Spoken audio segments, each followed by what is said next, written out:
প্রিয় দর্শক, আসসালামু আলাইকুম। দর্শক, আপনাদের প্রীতি ও শুভেচ্ছা জানিয়ে শুরু করছি আমাদের আজকের প্রতিবেদন। তো দর্শক, আজকে আমরা এক অসহায় মেয়ের গল্প তুলে ধরব। গৃহস্থ ঘরের মেয়ে, যার নাম হচ্ছে পায়েল। পায়েলের বাবা মা দুজনেই রোড অ্যাক্সিডেন্টে মারা যায়। তো পায়েল একবারে এতিম হয়ে যায়। তো পায়েল থাকে তার নানির কাছে। তো বর্তমানে পায়েল একটা জীবনসঙ্গী চাচ্ছে।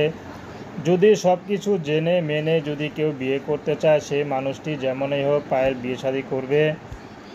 পায়েল বর্তমানে একটি বাসায় কাপড় সেলাইয়ের কাজ করে। কাপড় ঠোপড় পুঁতি বানায়, পুঁতি লাগায়, বিভিন্ন জামা কাপড়ে পুঁতি আঠা লাগায়।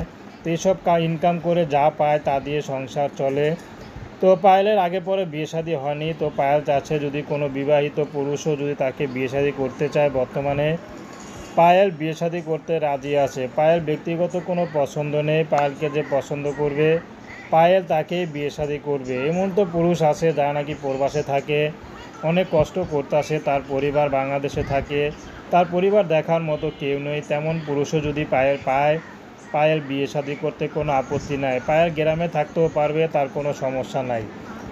তো দর্শক, এই ছিল পায়েলের জীবনের সংক্ষিপ্ত জীবন কাহিনী। তো প্রেম, ভালোবাসা, সাহায্য সহযোগিতা, বিয়ে শাদী করা একান্ত আপনাদের ব্যক্তিগত ব্যাপার।